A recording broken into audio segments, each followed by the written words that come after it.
खुलुमबाय गोजोन फुंबिलि बयनिसिमबो नोंथांमोनखौ आंनि चेनेलाव गासैखौबो बरायनाय बावहरग्रोनाय थाबाय आसा खालामो नोंथांमोना खौरांखौ नायनानै मोजां मोनगोन। बड'लेण्ड सोमावसारनायनि गिबिसिन मुंख्लं सुजित नार्जारिनि आंगो बिमा लम्बेश्वरी नार्जारि बिथाङा क'क्राझार एमआरएम मेम'रियेल हस्पिटालाव फाहामथाय लाबाय थानाय समावनो रुंसारि जाबाय। बिथांनि बेबादि अबथिरा रुंसारि जानायनि खौरांखौ मोननानै दुलाराय बर' फरायसा आफादा गोथौयै दुखु मोननाय फोरमायदों आरो मुंख्लं सुजित नार्जारिनि आंगो बिमा लम्बेश्वरी नार्जारिखौ जोबथा बिदाय होनाय बुब्लियाव मिरु एबसुनि आफादगिरि खोरोमदाव औवारी आरो लोगो गाहाय नेहाथारि दिनेश ब्रह्म बिथांमोना बाहागो लानायखौ नुनो मोननाय जादों। काजिरङा हाग्रामायाव चुरां सिखारिफोरनि हेंथायै गोख्रों अपारेशन खालामनानै सानै चुरां सिखारिखौ हमनो हादों आरो बिसोरनिफ्राय फलान खालामनायाव बाहायग्रा हाथियार गंनैबो बोखांनो हादों। मिथिहोनाय बादिब्ला हर गेजेरनि समाव काजिरङा नेशनेल पार्कनि सानजा फारसे थानाय आग्रातली रेन्जआव गलाघाट पुलिस आरो हाग्रा बिफाना बे जथाय सिग्रोमनायखौ जागायदोंमोन। हमनो मोननाय सानै चुरां सिखारिखौ जन12 आरो गुबुन सासेखौ खworang होननानै सिनायथिनो हादों। काजिरङा हाग्रामायाव मैहुर खालामनायनि थांखिजों हाबनो नाजानाय समावनो रैखाथि हान्जाया बे सानै चुरां सिखारिखौ हमनो हादों।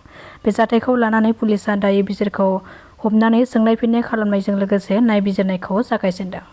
गुवाहाटी नोगोरमानि गंसे भारा न'आव सासे बर' सिख्लाखौ जोबोद गाज्रि थासारियाव गोथै देहाखौ बोखांनो हानायखौ लानानै समाजारि बिजोंनि गेजेरजों सोरखौबा सोंखारिनाय आरो दुखु मोननाय फोरमायनायखौ नुनो मोननाय जादों।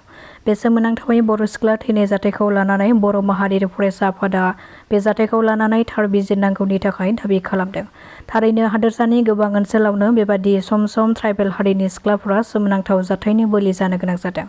बेबादि जाथाय जानायफोरखौ होबथानायजों लोगोसे आइजो आरो फरायसुलिफोरनि रैखाथि बिथिङाव गोबां गोख्रों राहा लानो थाखाय फोरमायदों बर' माहारियारि फरायसा आफाद एबा बनसुनिफ्राय। मख'नो गोनांदि गुवाहाटीनि भारा न'आव बर' सिख्ला सुस्मिता बसुमतारिया गावखौ फोथैना लादों होननानै नखरनि सुबुंफ्रा दासिमबो गोरलैयै गनायनानै लानो हायाखै। जाथायखौ लानानै दायो बुथारनायनि सन्देहआव सुस्मिता बसुमतारिनि मोजां मोननाय सेंग्रा आकाश प्रसादखौ दायो पुलिसआ एरेस्ट खालामबाय। बे जाथायाव बोलि जानांनाय सुस्मिता नार्जारिया मिथिनो हानाय बादिब्ला उदालगुरिनि उत्तर नलबारिनिमोन होननानै खौरां मोननाय जादों। आसाम पुलिसआ रायजोआव सोलिनाय सिखावनि हेंथायै गोख्रों नायबिजिरनायखौ जागायदोंब्लाबो दासिमबो सिखावनि अनजिमाया खमायनायखौ नुनो मोननाय जायाखै।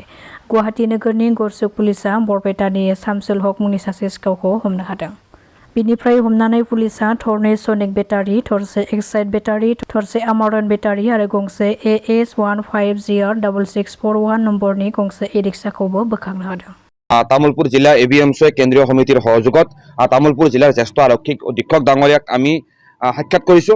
साक्षाৎ কৰি तामुलपुर जिलार বিশেষকৈ দাৰকুছি, চিকনিবাৰী, সন্দিগড়, বিয়াপাৰা, চেনিমাৰা, আপোনাৰ এইফালে বৰবিলা, দৰংগা, কুমাৰীকাটা, ডিমিলাপাৰ আদি অঞ্চলত যি মুকলিভাৱে যি জুৱা খেল প্ৰচলন হৈছে আৰু বিভিন্ন ধৰণৰ যি জুৱাই চানি ধৰিছে এই জুৱা খেল বন্ধ কৰিবলৈ দাবী জনাইছো।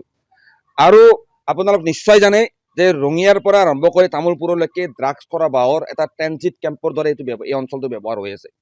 ৰঙিয়াৰ সন্দিগড়, ৰঙিয়াৰ ওচৰৰ একেবাৰে নিকটৱৰ্তী তামুলপুৰ জিলাৰ সন্দিগড়, আপোনাৰ বিয়াপাৰা, দৰংগা, দাৰকুছি, চিকনিবাৰীত আজিৰ তাৰিখত মুকলিভাৱে বিভিন্ন ধৰণৰ ড্ৰাগছৰ প্ৰচলন হোৱা বুলি আমাৰ বিভিন্ন আলোচনা চলিছে। তো এই সামগ্ৰিকভাৱে এই গোটেইখিনি সমাজত সংগঠিত হৈ থকা এই অপৰাধিক, অসামাজিক, কুসংস্কাৰপূৰ্ণ এই ধৰণৰ কাম কাজ বন্ধ কৰাৰ দাবীৰে আমি আজি এখন ডিটেইল মেমৰেণ্ডাম জিলাৰ জ্যেষ্ঠ আৰক্ষী অধীক্ষক ডাঙৰীয়াক আমি প্ৰদান কৰিছোঁ। জিলা আৰক্ষী অধীক্ষক ডাঙৰীয়া তথা তামুলপুৰ জিলাৰ আৰক্ষী বিভাগৰ উচ্চপদস্থ বিষয়ববীয়াসকলৰ সৈতে আমি এখন বৈঠকত মিলিত হৈছোঁ। আমাক প্ৰতিশ্ৰুতি দিছে যে আৰক্ষীয়ে যথোচিত আইনী ব্যৱস্থা গ্ৰহণ কৰিব। চাওক, আমি ABMC হওক বা সভ্য সমাজৰ কোনো ব্যক্তিয়ে অপৰাধক কেতিয়াও জাতি, ধৰ্ম, বৰ্ণ, ভাষাৰ তুলাচনীত জুখি চোখা নাই। কিন্তু আজি অসমত এনেকুৱা এটা বাতাবৰণ একাংশ উগ্ৰ সাম্প্ৰদায়িক শক্তিয়ে সৃষ্টি কৰিব বিচাৰিছে বা এক ৰাজনৈতিক শক্তিয়ে সৃষ্টি কৰিব বিচাৰিছে যে অসমৰ মুছলমান সম্প্ৰদায়টোক এটা অপৰাধ প্ৰৱণ সম্প্ৰদায়, মুছলমান সম্প্ৰদায়টোক এক অপৰাধী মানসিকতাৰ সম্প্ৰদায় হিচাপে ইষ্টাব্লিছ কৰিবলৈ এটা অপচেষ্টা চলিছে। কোনো অপৰাধীৰ জাতি, ধৰ্ম, ভাষা নাথাকে। অপৰাধী অপৰাধীয়ে। आरो जोबोद गिथावना। दा बेखौनो जों खावलायदों दे जोंनि बर' आइजोफ्राबो बर' हारिखौ गेरेमसा हारि दानायाव दिनै कनसियास जानांगोन। आरो आं बर' गार्जेन, बर' जोंनि आइजोफोरनि बिमा बिफाफोरखौबो आं दिनै बुंगोन दे दिनैहाय जोंनि BTC खौ गोबाव सम सोमावसारनानै बर' हारिनि बेसेन गोसा दिनै मुंख्लंफोरनि जिउ बाउनायाव जों मोन्दों। आरो BTC मोनखांनायनि उनाव जोंनि गेजेराव गोबां कलेज, इउनिभारसिटि फैदों आरो बेयावहाय जोंनि गथ'फ्रा मोजां फरायनो मोन्दों। दिनै BTC मोनखांनायनि उनावहाय जोंनि बर' मानसिफ्रा बिजनेस फालांगि खालामनो लोंदों, दिनै कन्ट्राक्टर जादों, साख्रि मोन्दों, मोजां मोजां दिनै न'खर दादों, सोरबा गारि बायदों, बिल्डिं लुदों, सोरबा मोजां बिजनेस एस्टाब्लिश खालामदों। नाथाय गावनि गथ'फोरखौ दिनै बिथांमोनहानो दिनै मोजां मोजां स्कुल कलेजाव फोरोंनानै बाहेरायाव फोरोंनानै दिनै बै गथ'फ्रा दिनै न'आव सफैफिनाखै। दिनै सासेल' फिसाजो, दिनै बे सासेल' फिसाजोआ गुबुन हारिजों हाबा जादों। गिदिर गिदिर हा दं, गोबां दं, न' दं, गोबां प्रपार्टि दं।